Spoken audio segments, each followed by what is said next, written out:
All right, pre-show shenanigans. This is very very important, very special. Everett, today, I will be doing a food review Oh, of the oh, most famous food item in the United States right now, other than the chicken bake. Everett, I have the Costco double chunk chocolate cookie. Okay, look how big this thing that's like is. the All right, size of your face. it is it is almost the size of my face. This thing is massive. It is also thick. Yeah, that's a Like, thick. That's much I mean, thicker than the holy Subway shit. cookie. Subway It needs would to step take it up a little bit. it would take an anthill a solid week and a half to finish this whole You thing. think a So week and a half? you're saying under? Well, no, I'm saying oh, Oh, well, yeah, I'm oh, saying I thought over. the No, way they'll move you it. They'll move it responded to me quicker than a that week and a quickly half. had me think you were thinking like this thing No, might no, be no, no. gone in like They'll 45 minutes. that anthill will move it quicker than a week and a half. They'll move it in probably a day's time, but that thing might last it a month. Yeah, fair enough. But as AJ and Big Justice would do, I'm gonna have to eat it, and I'm gonna have to give it a boom or a doom. So here goes nothing. One bite. Everybody knows the rules. This is a first for the podcast. First time somebody's eating something on the podcast. Yeah, I think. Sorry. Taking your time over there. There you go. Got to eat away from the mic. As a avid podcast listener Yeah, myself, I know how no. pissed off And I I get. don't know if there's a built-in pop filter on that thing. You really don't want to get that too close like that. Yeah, this little foam thing over the mic. Yeah, I mean it kind of does something, I guess. But all right. I'm gonna have to take another bite. Sorry, just a little one though. Hey! I thought it was one bite. I thought it was one bite.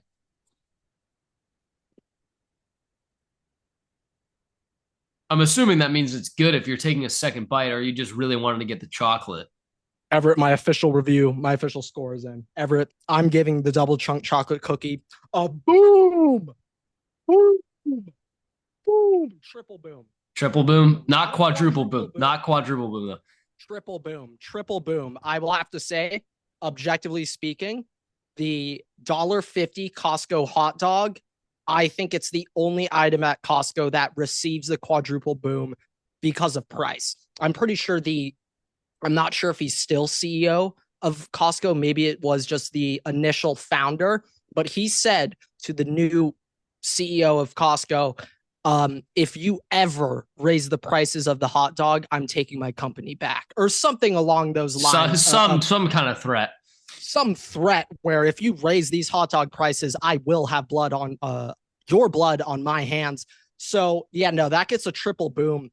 Not gonna lie, Everett, like real talk, that was actually really good. It was Like, good. holy shit. I'm actually oh boy, it's gonna be a long hour to get through this pod. I mean, I Right next to me. guarantee you, I'll be making some point, and I'm gonna see if you guys I are may have a watching. couple of nibbles. You'll see him either move out of the side, or you'll see the cookie slowly come into frame, and Grant starts, gnawing on it a little bit.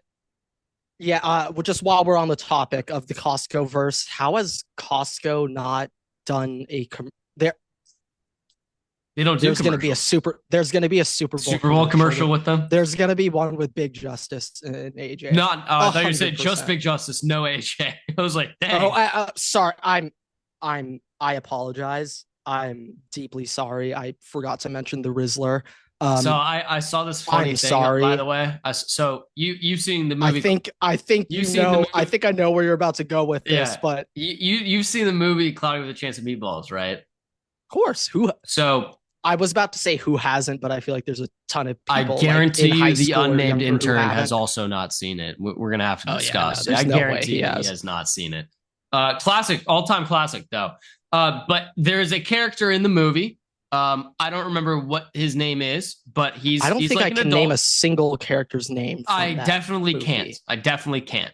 But I want to say the lead guy's name was Eric. Don't quote me on that. I feel like just gonna go with that. Yeah, it's definitely not. It's one of the bigger guys, and like it's the blonde haired guy, and he like wears a baby diaper and stuff, and he's like in the commercials as a kid, and he goes around doing the like oopsie, like like reacting. Oh yes, like, redoing his kid commercials. Exactly what you're talking and about. I've seen the post of someone being like, "That's going to be the Rizzler in 10 years, 15 years when he's just doing the Rizzler face, and it's just he's like 19 years old now. He's still doing it. Like, yeah, so I saw another tweet, had me chuckling, made me not laugh out loud, but I blew so not steam LOL, out of but, my nose. but the second emoji. Yeah, I got like you. I blew a ton of air out of my nose when I read it. Yeah. And this Which, post by the was way, saying that emoji I use more so for when you're like working out or you're like trying to be like, no, the strength. face It's on like the a strength steam nose emoji. Yeah, just like a strength. No, strength. It does not point of give off strength. that connotation of funny. But I saw this and it did make me blow a lot of air out of my nose. But the tweet said the Rizzler is the natural American response to Hasbulla. Remember Hasbulla when he was like the most famous guy on the internet?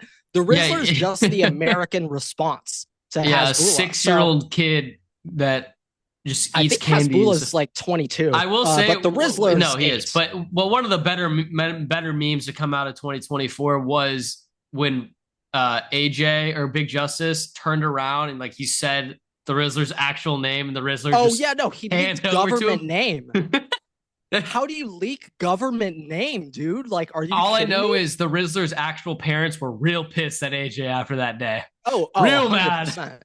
I just cannot get over though that like they literally indoctrinated the Rizzler into their Costco verse like it was the mafia. I've never seen anything like it in my life. They are not related at all, but shit, at this point, the Rizzler is bigger than Big Justice and AJ. I don't think that's even up for debate. He is bigger. The Rizzler is so big. It is. I think he's the only thing that made the Jimmy Fallon interview with him and the two of the other guys. Like, I saw a TikTok from a body language expert on Jimmy Fallon during. Oh, they were not happy. He was not happy. Yeah, Jimmy Fallon just clearly just big timing the Rizzler, AJ, and Big Justice. If you could just tell by his demeanor, he clearly he does not definitely respect the Rizzler. He definitely got the phone call from his producer, and he was like, "You're having who on what show? My show?" Yeah, no. I gotta know like what this is. See, here's the thing. This is also what I saw, by the way.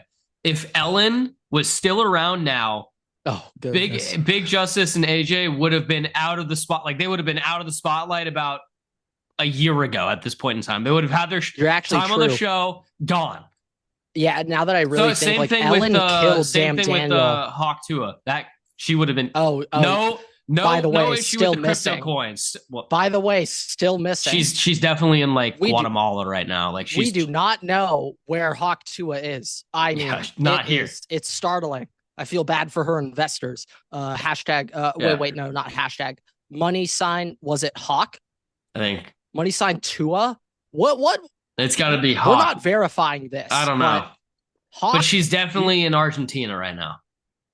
Yeah. No. Yeah. She is nowhere to with the Swiss bank account. She was full 100%. Wall Street. Oh yeah, no, quite literally. But yeah, that's gonna do it for the pre-show. Hey, you're welcome, Waterboy faithful. You just got the double chunk chocolate cookie review. 3 booms, official Waterboy. Yeah, if you ever wanted a real legitimate review of that, not just AJ and Justice just booming for booming and not dooming, there you go. Yeah, let's get into the episode now. But without further ado, folks. Sorry, bad snap again. What is going on, everybody? Welcome back to another episode of the Waterboy Podcast. It is episode 291, and we have Super Bowl licks to preview for this podcast. And of course, what everyone's been waiting for all year. Everett will be going over the official Gatorade color for the Super Bowl. Are we breaking it up by team? Or are we factoring in one sideline and another sideline can have completely different Gatorade here's my packs? Here's my question for you. Do we want to start with it, or do you want me to tease it and we're gonna go through it now? Let's tease. They're getting teased. They're getting teased. Yeah, no, they're getting teased. There is some split analysis going on here. Okay. There is some split analysis going on. Okay.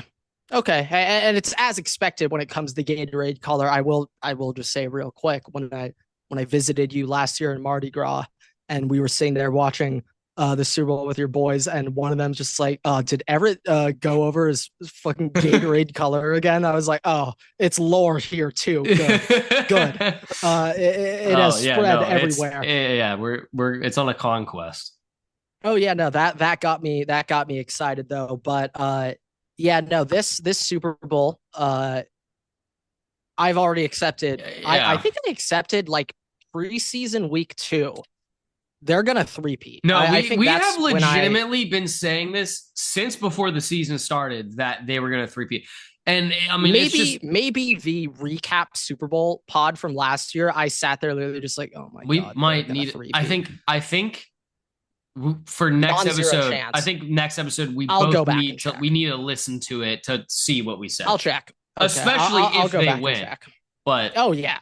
Unfortunately, I can't title this episode as they're three-peating because you already the unnamed intern already titled the last episode or 2 episodes ago that. So no, I kind of got it. Also, shame on you Chiefs fans. There's like 4 likes on that podcast. You guys are all evil. Like what? No, don't like it because the Chargers fans like, the Chiefs are winning the Super Bowl. No, you're awful. You're a bad person. And no, we do not support you. But yeah, no, the Chiefs, they're going to win it. There's nothing we can do. My bigger question is though, because like for the past 2 seasons, I've gone into the Super Bowls heavily on big man touchdown, and I'm predicating that on Andy Reid.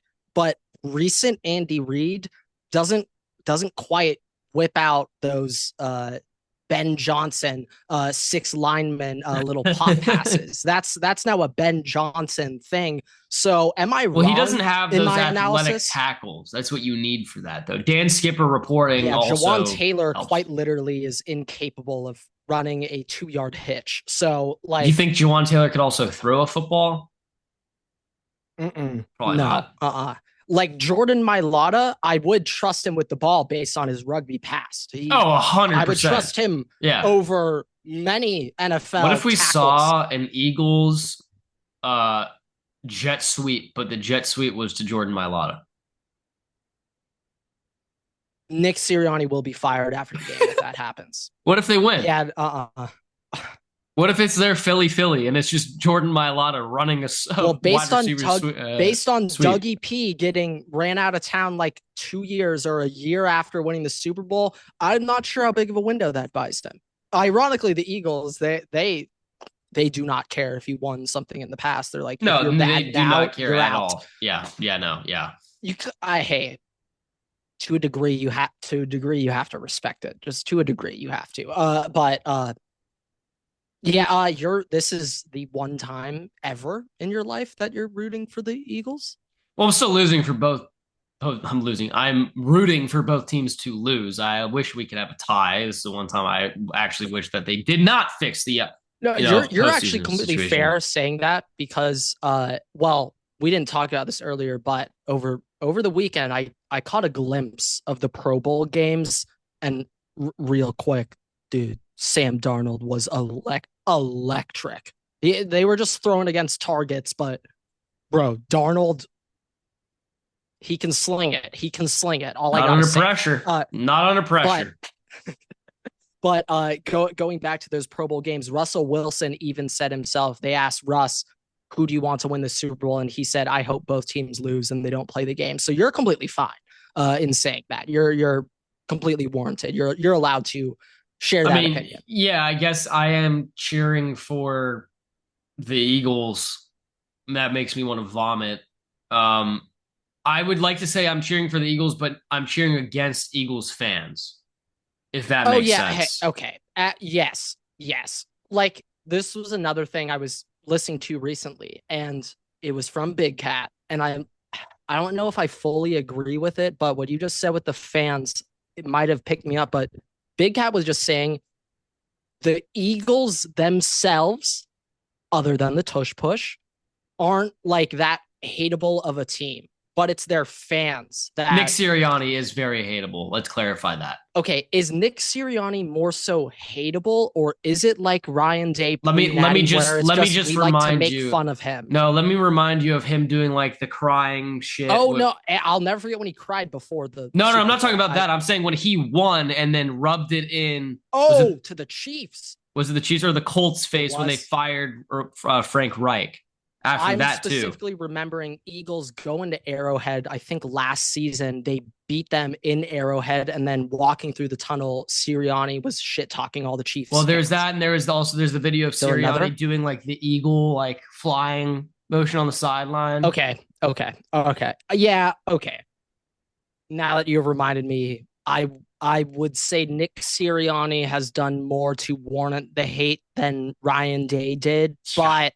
Ryan Day was just sucking. The Lou Holtz Ryan Day thing. I can totally understand if you're like, but did this guy really respond to a? I mean, there's that, but like the things that Nick Sirianni has done that has been bad is basically that multiplied by each time he's done it. Okay. Yeah. No, on that I can understand a bit more. There was just our entire childhood, for the most part, the Eagles were not very competitive. Mid to late 2000, more so late 2000s, early to 2016. They were just so bad that like I still remember them as that. But Saquon Barkley, if you're listening, you are our only hope. Save us. Saquon. Like I would like to Saquon, say that Kenobi, please save us. If I could say I'm cheering for anything, I'm just cheering for Saquon. Anything else is getting booze from me. I think objectively, you can't hate Saquon. Even if you're a Giants fan, it's not even Saquon necessarily that you hate. Well, if you're an Eagles fan, they'll find a way to hate him. Don't worry. The Eagles fans themselves will find a way. Oh, yeah. Saquon can like trip on like a 2nd and 6 and not get the first, and then they don't convert the 3rd down and eat. Yeah, no, like Saquon, you are not safe in Philly. Nobody is safe in Philly. Literally no. Is there any star? I think Nick Castellanos might be the only answer. Was almost assassinated with snowballs in Philadelphia at an Eagles game like 40 years ago. Nobody is safe. If Santa Claus isn't safe, nobody's safe. Yeah. No, nobody is safe in Philly. I genuinely do think, though, Nick Castellanos, I think, is the only athlete in Philadelphia, past or present, that just gets. Well, that's because he just Uno revert. You do anything bad, he just hits a home run. Like, oh yeah, no. If Nick Castellanos makes an error, he's hitting a 3-run. Maybe Bryce Harper. Ooh, actually, yeah. Nobody on the 76ers. Joel Embiid is definitely not safe. Oh, they're all dead. Every single Sixer is other than Jared McCain. Jared McCain. Oh, shit, you're right. Okay, but that's it. That is it, though. Like, even if, like, I don't know. Yeah, no. Andy Reid is dead to the people of Philly. Like, I'm thinking, especially like, now. McNabb, Michael Vick. No, like Michael Vick might get a pass in Philly. He might. Even though he didn't do shit on the Eagles, I think just because he's sick, he might get a pass. Deshaun Jackson, did he leave on good terms? Did Deshaun Jackson leave there on good terms? Or no, I think he personally did not want to be there. I think last I think that was a Chip Kelly thing, not an Eagles thing, though. What about LaShawn McCoy? I think he's allowed back. He's allowed back? I think he is. What about Jay Ajayi? Oh, Jason Kelsey. Holy shit. Oh, yeah. I'm so dumb. 100%. I'm so stupid. Oh, yeah. 100%. It's Jason Kelsey. Oh, there it is. Him. King of Philly. Fletcher Cox and Brandon Graham might also get that. Fletcher Cox more than Brandon Graham, I think. Yes. Brandon Graham more than Fletcher Cox. If Brandon Graham makes I'll be honest, play, whenever I think of the two of them, I basically fuse into the same person for me. They have been Eagles D linemen for as long as I can remember. I was having this conversation with my brother the other day, but for me, like, some of my earliest Ohio State, like the very first Ohio State football game I attended, Cam Hayward was the D tackle for Ohio State. And then like a year or two later, he's in the NFL. And so for me personally, the day Cam Hayward retires is when I officially move on to my new era of NFL fandom. Like, that's all of our childhood franchise quarterbacks are gone, and we've Stafford said this many times. And Rodgers, I guess. Other than like those two. Well, really just Stafford, because Rodgers sucks. So I mean, we just grew up though. Maybe. Do you count Russ in that category? It was 2012. To a slight degree, but he's like a bit later than what I'm thinking. But I'm talking like your Brady's, your Mannings, your Phillip Rivers, your Drew Brees, your Matt Ryan's, even like those caliber of guys. Yes, Big Ben, like guys who were just like Joe Flacco Ravens, like dudes who were like literally the quarterback for so long that it was you like forgot how long they were there. Yeah, I don't know how to describe it, but hold on, my nose is itching. I'm about to sneeze. I don't know how to describe it, but I feel like there's a difference between the NFL and the NBA, where the new age NBA doesn't really feel like there's a certain feeling with the old age of the NBA and the old NBA stars where like, I don't know how to describe the literal feel, like internal feeling you had when you associated that. And then when you kind of think about the new age, that feeling is kind of gone. But with the NFL, like I feel like there's a easier time replacing that feeling. It's not the same, but there is still a semblance of the feeling when you see a Mahomes or a Lamar or a Burrow or an Allen compared to where I'm thinking of, the NBA, where I have a Kobe, an AI, a Garnett. But like that comparison from Melo, by the way, for all you children, Carmelo Anthony, not LaMelo. No, I know. I was about to say but this new age, when they hear Melo, they think LaMelo, which is just. But it's like there's a difference between that feeling that you associated with AI and Kobe and LeBron and Bosh and Wade, and I mean technically you could put Steph in there and 100%. Shaq and Garnett and Paul Pierce. I saw a clip recently, maybe it was this morning or sometime earlier this week. It's a clip of Yao Ming. I think it's Yao Ming's rookie year, and he blocks Shaq on 3 straight possessions. But my point, generally speaking, guys like that, Yao Ming. Yeah, but it's just like I had as a kid. Maybe it's just because of me as a kid watching them, but like growing up, I now had this internal feeling that I associated with watching those guys, whereas there's like a luster to it. And now 100%, yeah. I look at these guys now in the NBA, and that doesn't really feel like there is a luster. But in the NFL, there is a certain kind of luster at these quarterbacks growing up, and it's not the same luster now. But okay, there is I think still I may a have an luster. answer. I think I may have an answer for you. I think I might have this, but I think it's just because we are now either the same age or older than but I also do think that on an average, any given day, obviously athletes now in general are better than athletes were. But I do think as a pure talent perspective, the talent from the old guard was better than the talent of the new guard. And in the NFL, I think that talent from the old guard to the new guard is less of a gap than it was in the NBA from the old guard to the new guard as a 1-to-1. Wait, help me on this talent. So I'm saying as a literal player, as an NBA player, as an NBA point guard, or as a center, or as a power forward, whatever, right? Like if you take the class of the old guard, like all the elites from 15 right? years ago, from 15 years ago, and you compare it to what you see now as, let's just say, like the all-star rosters, right? I would feel like that all-star roster, those 15 years ago, like those guys were better on average than the new guys. In the NFL, that gap is just a little bit less than maybe with the NBA. Oh, just top tier talent. Oh, that's my answer. I think I'm with you on that. That's what my answer is. That's why I think it feels different. That's why I think it feels different from the NFL and the NBA. Like, I think any East or West All-Star team from 2000 to 2012 would absolutely bust both of these current All-Star teams' asses. Now, top to bottom, like league-wide, obviously leagues now way better top to bottom. Yeah, my example of that is like the average 8th man on an NBA team today would absolutely destroy the 8th man. But if you just looked at the elite of the elite top talent I'm guys, with you. I'm the with you old on guard this. like if you take the NBA, old guard of the NBA, much better than the new guard of the NBA. But in the NFL, old guard of the NFL, less of a gap between them and the new guard in the NFL versus would you still NBA say the old NBA. Guard NFL is better than current day NFL? Probably would say. I feel like it, I also feel like there were just more, there are some freaks like Calvin Johnson, Julio. But I also feel like there were more, like at least with quarterbacks too. I think Adrian there were more Peterson, franchise quarterbacks and running backs than there are now.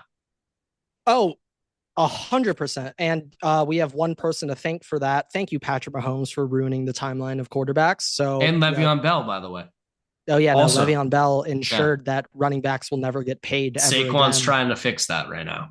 Yeah, no, I was like Saquon, I believe is on like a 3-year, and it's when I say 3-year, it's like he has no guaranteed money next season or the year after. So like when I mean 3-year, it's like a 1 year. And I think he gets like 10 mil a year, all inclusive bonus, everything. And it's like it's Saquon Barkley we're talking about. Like we're not. They're gonna renegotiate that, but yeah, 100% after this season. But it's like it's not like we're talking about like DJ Dallas is your running back, you know, like hey, don't slander DJ Dallas like that. Sorry, that was great Cardinals running back. It was the number one random running back on my head. So sorry, DJ, you caught a stray there.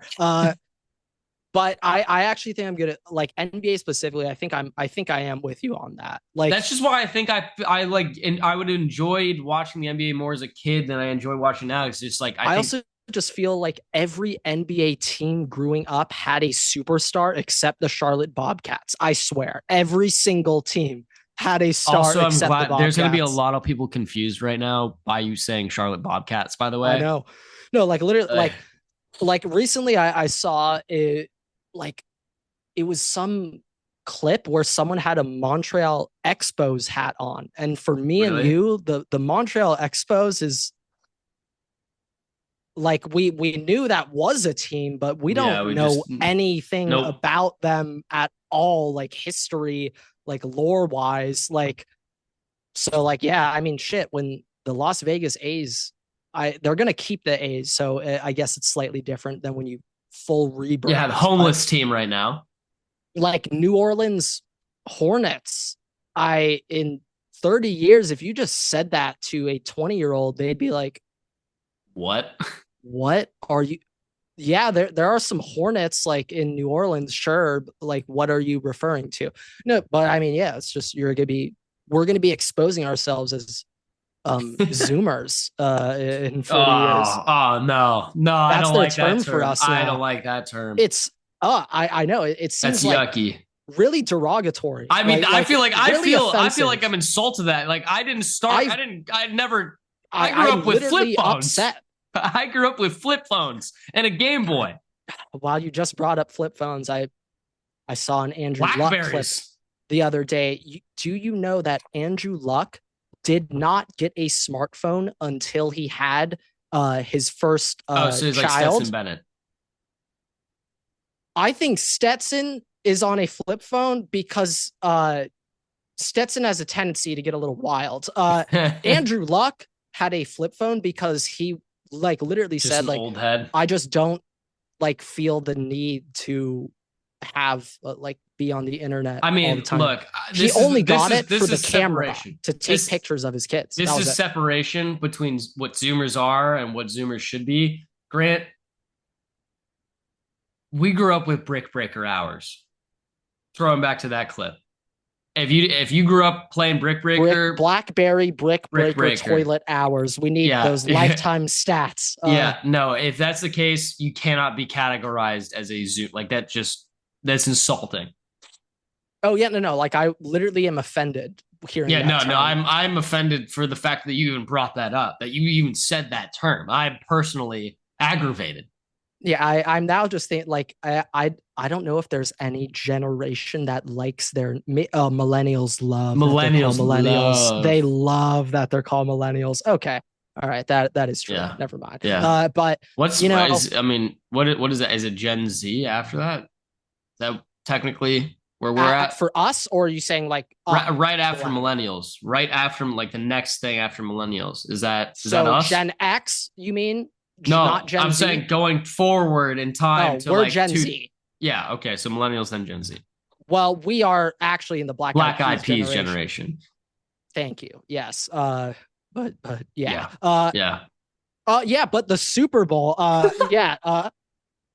Patrick Mahomes is winning it, folks. There's nothing else we could do about it. Okay. You know what? Real quick, just about the game itself. Just a little bit of game talk. We're not going to bore you all. We're going to get into the real stuff, but just a little bit of game talk. This like last or 2 weeks ago kind of threw me off because the Eagles had a lead and then for the first time all season extended their lead or kept adding to it late in the game. So that has skewed my framework because there was a solid 6-week stretch end of the regular season where they would be up 28-10 and then they'd win the game 28-24.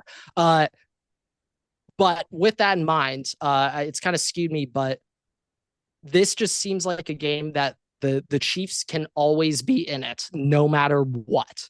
Like, the Chiefs can be down double digits. Those guys were in black and white. Really, I think last year Chiefs were down double digits at one point to the Niners. Were they? I honestly could not. I blocked it out after the Chiefs won. Yeah, no, I also, I'll be honest, the whole Mardi Gras weekend, the last 2 Super Bowls, the whole Mardi Gras weekend made it. Yeah, no, it didn't help. Not help retain that information. That information now. Yeah, but I want to go with the Eagles. I really do. I just can't do it. I can't. Well, I'm doing it for us. I'm the key for the Eagles to win is, of course, Saquon needs to be effective early downs. Like, if it's 3rd and long and Jalen Hurts has to sit back there and be a quarterback, you're not going to have a good time. Okay. You're not going to have a good time. If Spags is allowed to blitz and run his exotic coverages in 3rd and longs, obvious passing downs, like, it's going to be a long night. But it is Saquon Barkley. It's the best rushing. Yeah. Well, Ravens or Saquon Barkley? What's a scarier rushing? Ravens. I mean, as an offense, Ravens. As an individual, Saquon. Yeah, but it is still the Ravens. But then it would be the Eagles. If I'm Philly, I hate to get Urban Meyer on you, but like, all of your inside zone plays are now read, and Lane Johnson is not blocking the end and Hurts. If Karlaftis crashes, you need to take that shit and run for 20 yards. Really, that's what they should do. And go full Urban Meyer. I think numbers in the run game. I think having some pitches too are gonna help the pace of it a little bit, because that's really what ate up the Commanders 2 weeks ago. I think, and Saquon is one of those backs. You just get him out in space. I think the biggest thing is utilizing more play action. I think your running scheme is going to be the number one thing, though, but you're going to need at some point to switch it up a little bit, and you need to utilize the play action, ability of that, because they're going to always bite on Saquon, no matter what. They are going to bite on Saquon. Yeah, so utilize that play action. And then just do whatever possible to not put Jake Elliott in field goal range. Just score. Just do not let him kick. If I'm Philly, Nick Bolton is one of the most like reactionary linebackers in the NFL. Like, he sees his keys and he goes. All right. There's no thinking in that mind. All the thinking has been done. When he is out on the field, he just hits. He is a savage on the field. And I think you want to use that aggression to your advantage. Look, run play action, pulling your guards. Nick Bolton, or he will bite on that shit. I also think like the Eagles' ability to win is going to be contingent on their ability to manage the clock. So they're always going to be running. So the clock's going to be running, right? But I think like instead of testing a lot of deep shots, like maybe deep shot play action, because you have to build out with the play action to begin with. But I think like having a lot more shorter, maybe some screen passes or some dagger routes with AJ Brown, like that's where you kind of just breaking down the defense. That might help your ability to keep not only the clock running, but just also keep the defense on its heels and still progressing the little, we're just going to scrape one little bit at a time until we get to the end zone. Yeah, I'm not entirely sure what the Chiefs do typically on the secondary end and how they approach teams, but Eagles have one of the best receiver duos in the NFL. I would assume they're doing either a double AJ business and McDuffie on Smitty, or I think the Chiefs can get away. You let McDuffie go one-on-one with AJ business the whole game, and you're not doubling Smitty. You're just one man on Smitty, but like you need to shut down Saquon. And like I don't think it's a viable strategy having 3 corners designated to the receivers every play. I would assume that's not what the Chiefs are going to do. Obviously, I'm not Steve Spagnuolo. Dude's the best DC on earth. So I'm not speaking for him. But I think Smitty and Goddard are going to have big games for them to win. Because McDuffie, I assume, will just be on A.J. Brown the whole game. Like, AJ Brown might go 4 catches, 50 yards. Like AJ Brown, you got to use that physicality a little bit more. Yeah, like in a slight way, you kind of want to run the Jeremiah Smith offense. If AJ Brown is left one-on-one, you're throwing him a fade ball. Like you kind of need to operate like that if you have an AJ Brown. I do think, though, Smitty and Goddard are going to have to big games. Of course, like, hey, win or lose, Saquon, as you said, is going for 138 rushing. Win or lose, he's going to get his. Like, also, like, keep in mind, Chris Jones is in the middle, but outside of Chris Jones in the middle of that defensive line, like, I'm not super concerned about the Eagles' ability to beat out those defensive ends. So I think you might see a little bit more stretch runs, a little bit more toss than just run straight up the middle. Yeah, I like Karlaftis is a guy I've like followed for a while because he's Big Ten. Just like watching him closely. But you're right. Like Chris Jones. Hey, let me make this clear. Chris Jones. I just need to explain how elite Chris Jones is at pass rushing as a D tackle, because it's not a skill that we've seen since, we watched like 9 straight years of maybe the greatest D tackle ever, Aaron Donald. So I take that back, everyone. That was pretty stupid of me to say, but just real quick to show how dominant Chris Jones is. Chris Jones had the highest pass rush win rate in the NFL of all defensive tackles this past season. 16% pass rush win rate, which that doesn't sound very high. 16%. Just also think about how many snaps they take.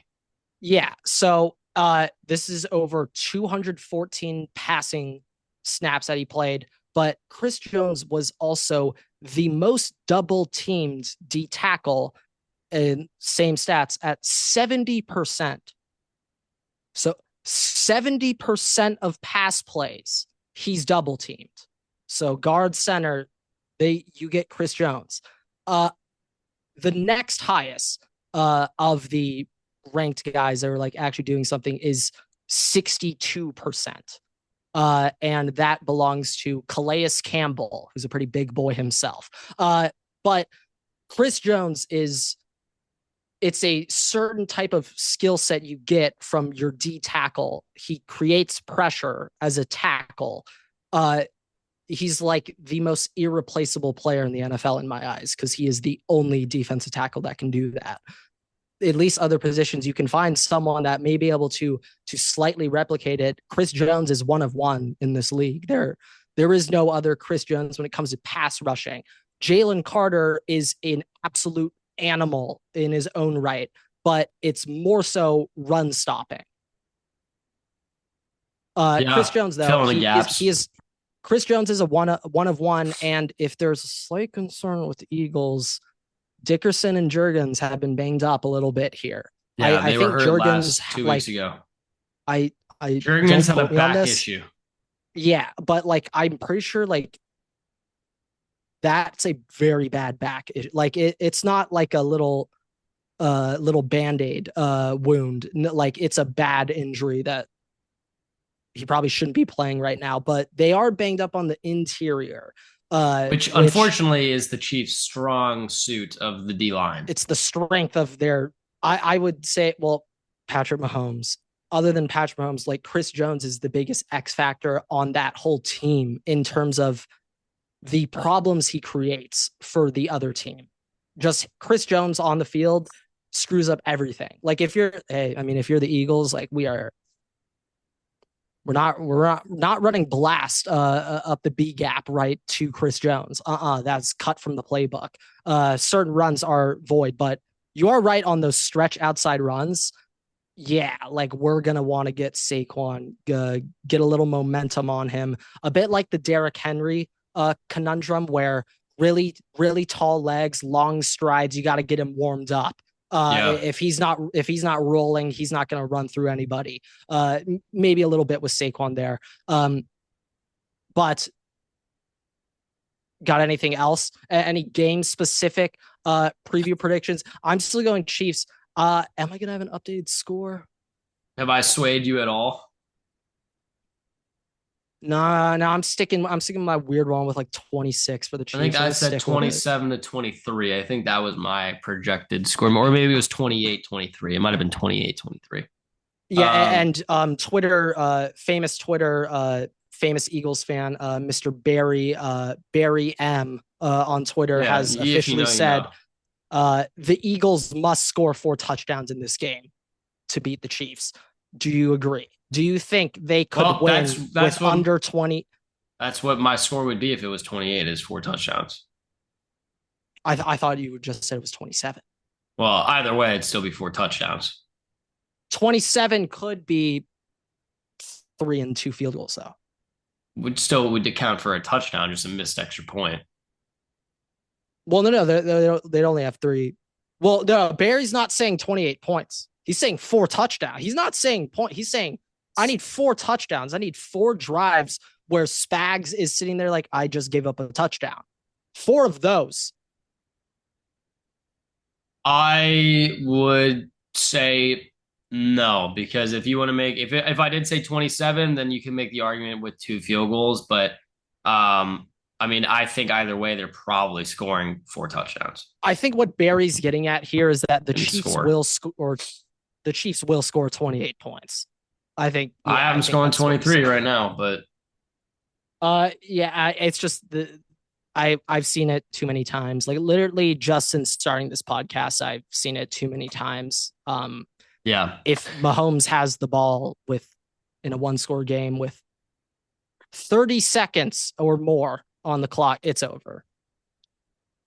He just needs at least 33 seconds. All right, Grant, we're gonna wrap up with the annual Water Boy Gatorade bath prop. Really the only kind of prediction we ever do per year that's relevant to something that you might want to choose if you're deciding to bet on it. But Grant, this is where we're gonna start. All right, we're gonna start on the history of the Water Boy the history of the Water Boy. We're gonna start on the history of just the Gatorade water bath cooler. Colors. Just Gatorade the bath colors, okay? Really, we're gonna go back, not super long, but Chiefs, the last two Super Bowls they've won, both obviously have been purple both times. Keep that in mind, okay? Rams were blue, Bucks were blue, Chiefs, the first time they won, orange. All right. For that, Patriots blue, keep that in mind. Eagles, last time they won the Super Bowl, yellow. All right. We have to go back 17 seasons for it to be clear. So 17 years ago for it to be clear, meaning it's water. All right. General reference, orange has been used the most since Super Bowl 35. Orange has been used the most. It's been 5 times. Purple was with 4. Clear, water. Purple was next. Wow. To be fair, 2 of those were the Chiefs' last 2 seasons.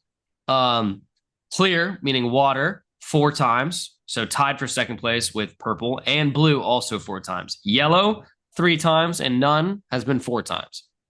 Not going to care about that. All right. Here's now the extra. Oh yeah, no. If there's a none, all bets should be voided. Yeah, they should void all bets. Here's the extra side of things. The general colors that the Super Bowl has been promoting this year, I believe, are yellow I remember this and green. Okay. Like the Super Bowl kind of color scheme has really been yellow and green this year. All right. Yes. Keep that in mind. All right. You just unlocked a memory from last year about keep that in mind. And on the logo, but okay. Well, this is different than the logo, but like the colors of the Super Bowl this year, like specifically the promotional stuff, not like the colors, the logo conspiracy, the Super Bowl teams are going to be these colors. No. I'm talking just like the marketing for it is yellow. I was thinking of that when you had a conspiracy the color was purple last year, and that was the color of like the other side of the Super Bowl thing. But here's the deal. That's the general color. All right. So first of all, no matter what, if you've heard us go through this spiel before, heard me go through this spiel before, reference, I used to work for Tulane football in a capacity that required me to make the Gatorade and the water, and I was participant when we did the water bath and Gatorade baths. Everett may or may not have been an official D1 water boy. May or may not. We can neither confirm nor deny. But I was in charge of the Gatorade for the Cotton Bowl. But because of that would have blown up our TikTok if you just posted you making have you seen those TikToks? How much numbers they do? Yeah, but this was before that existed. This was before that those TikToks existed. Anyways, this could have just been on Everett Takes personal. Yeah, maybe personal TikTok. But because of that, I know, at least from my personal experience, half of the vats of Gatorade, the Gatorade coolers, half of the vats are filled with water. All right. Typically there's like 4 to 6, and half of them are always filled with water. When you say vat, I just thought of the back to tank from Star Wars. All right. But half of them are filled with water. So that gives us a 50% chance, assuming the guy being correct, doesn't pay attention, just grabs it, right? Without asking specifically for the Gatorade. So we always say, sprinkle a little bit on the water, because it's 50%, sprinkle a little bit on the water. All right. And it's the most odds, never a bad idea. Now we get into the actual. We can confirm that every single Super Bowl sideline will have a cooler. Does have water. Coolers of water. We can confirm for the rest of time. Yes. So now let's get to the fun part. Out of the colors. All right. This is where we're doing a split. All right. This year, Grant, we're having a 3-way parlay sprinkle. Not literally a parlay, but 3-way sprinkle. You clears the third one. Clears the third one. Okay. All right. So first of all, we're throwing in a little sprinkle on purple, just because the Chiefs have won. Chiefs have won the last 2 Super Bowls with purple. All right, and they might continue it. I wouldn't change the Gatorade color if I were them. Yep, superstitions. So we're going to keep that. Fix it. Now, this is where we get to the double entendre kind of situation, all right? The second, I guess the last one we're going with is the yellow/lime/green prop, because this says they're all 3 together on FanDuel. This says they're all together, right? That, by the way, purple is plus 210. That's the best odds. The next is yellow at plus 220. That's the second best odds. Now, the reason these odds are worse than the reason we're saying this, well, I mean, better if you're trying to win, I guess. But the reason we're saying this is because not only to have the last time the Eagles won was the color yellow, right? But also all of the Super Bowl kind of promo colors and stuff that it has been for all that marketing has been yellow and green, Grant. Yellow and green promotional materials. So with that, I'm saying, hey, what would the NFL want to do? If all their promotional stuff's been yellow, they might want to have yellow Gatorade. So, not to mention, the Eagles also wear green, so that's kind of the closest color. And in my experience, Tulane has had an affinity for colors, or try to be colors closer to Tulane colors. Yeah, like when Bengals were in a few years back, I'm pretty sure, I think it was who said it, but he was like, yeah, it's always orange, whatever. Yeah.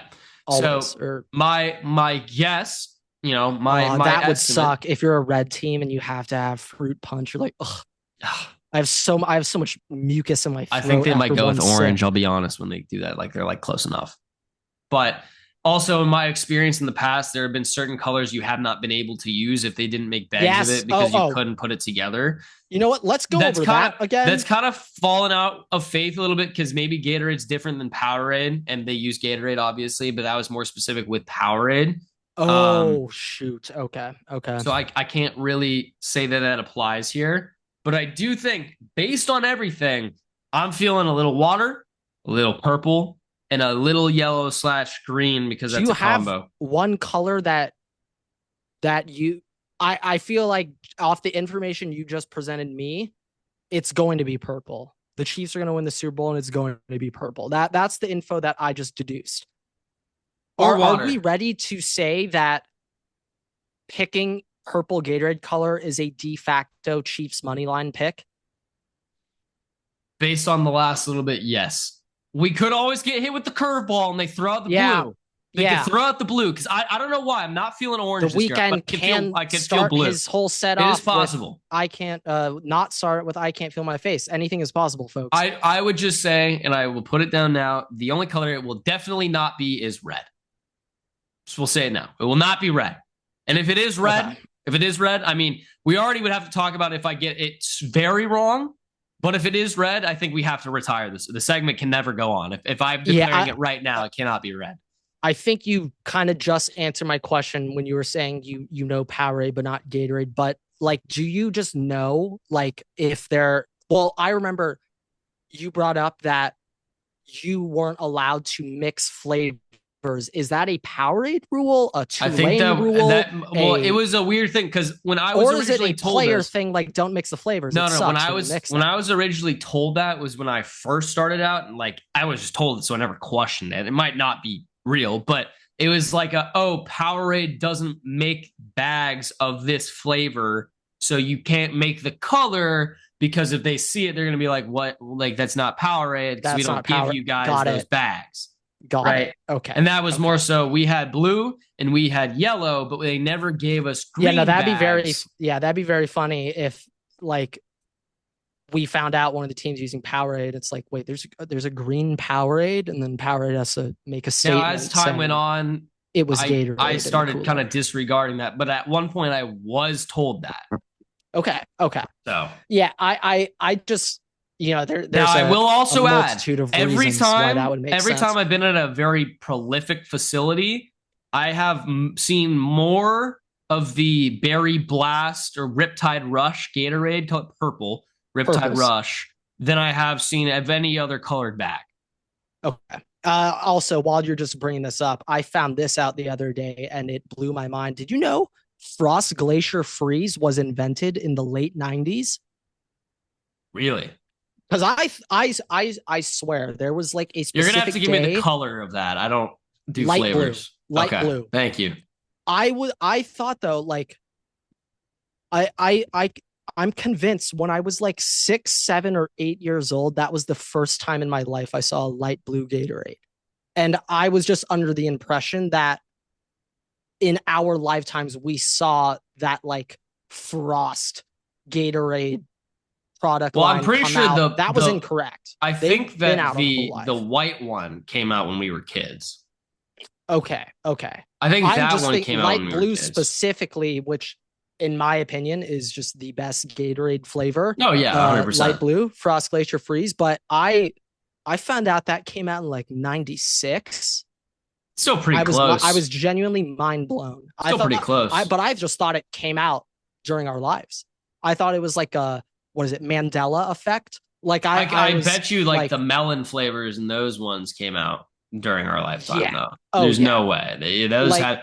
I think you probably could say... Wait, what is it? The lemon pepper? Are we talking about wing flavors?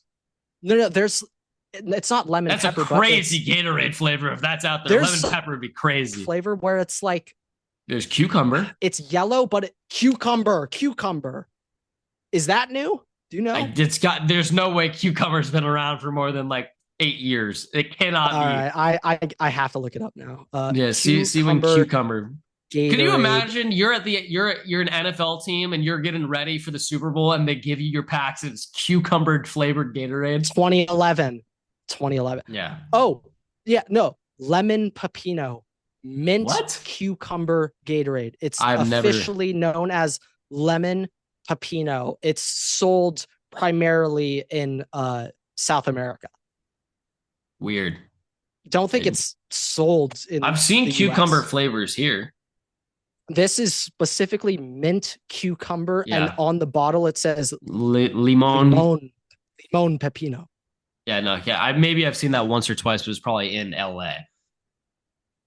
Yeah, no, that would make sense. But yeah, no, that is the Super Bowl preview.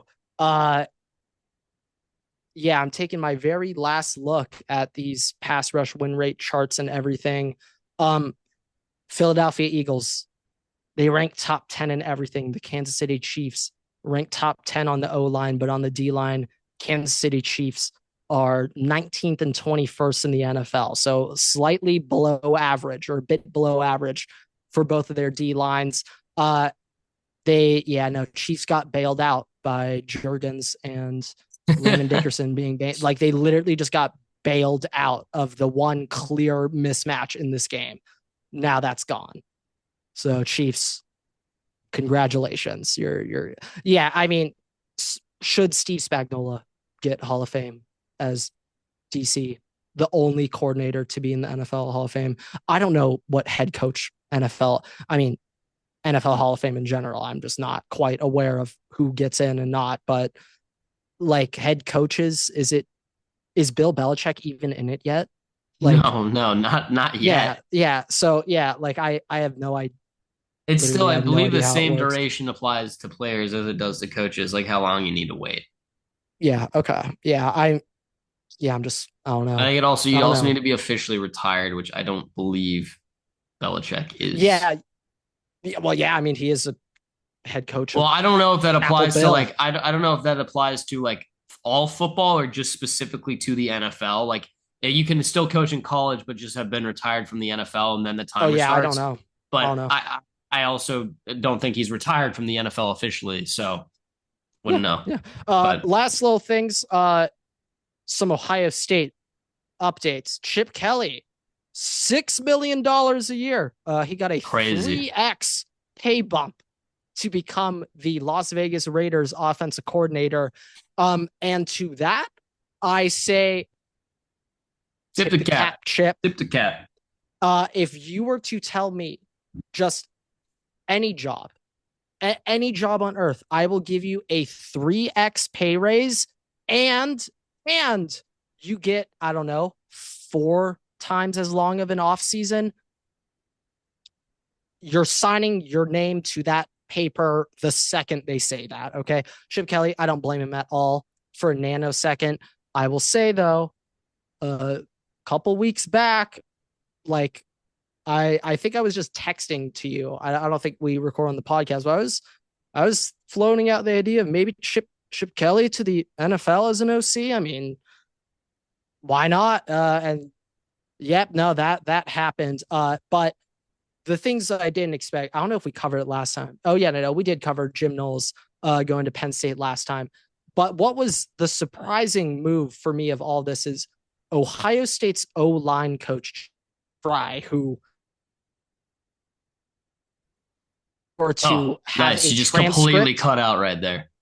Oh, wait, can you hear me now? No, I can hear you, but you just solid 2 seconds just dissipated. Yeah, if there was a text version of this entire podcast and you could just Apple F Justin Fry from my mouth, there's no positive thing I think I've said about Justin Fry on this podcast.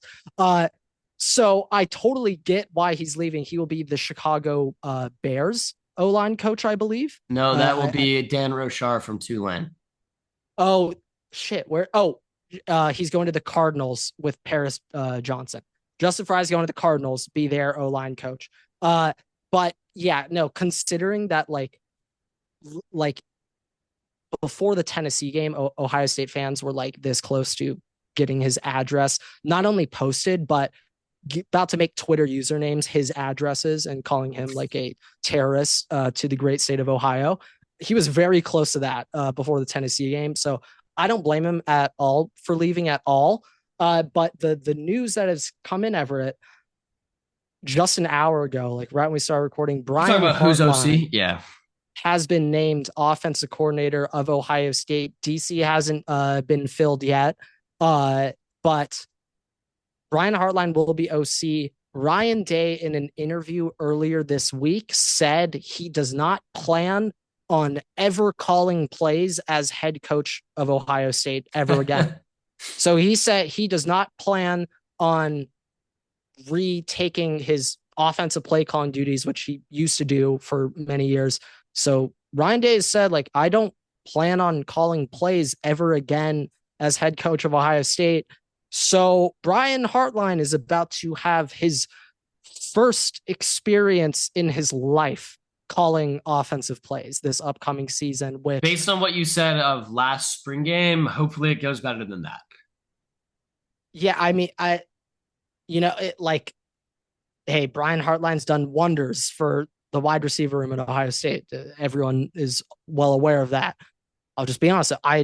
He's never called plays in his life. I don't know. Well, at a certain point, somebody will need to do it. You have to do it for the first time at some point. Yeah. That is true. You got to do it at some time. And I don't know if we were saying on this podcast, if I was saying this to someone else, but like the top tier programs in college football, like it's now the standard to give coaches their very first gigs at these big time programs. Like Ryan Day's first ever head coaching job at Ohio State, Lincoln Riley's first ever at Oklahoma, Kirby's first ever at Georgia, Dabo's first ever at Clemson. Like it's standard practice to allow these internal hires to take their first stab at these big schools. So nothing out of the ordinary there. I will just say that, like Brian Hartley, he's never done it before. So I don't know how it's going to go.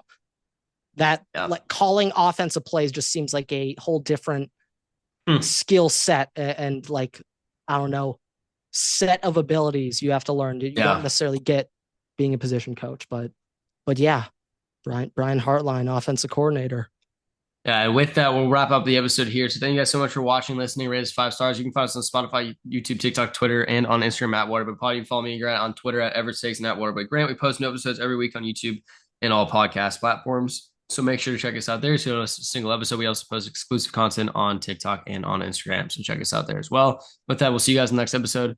Waterboys out.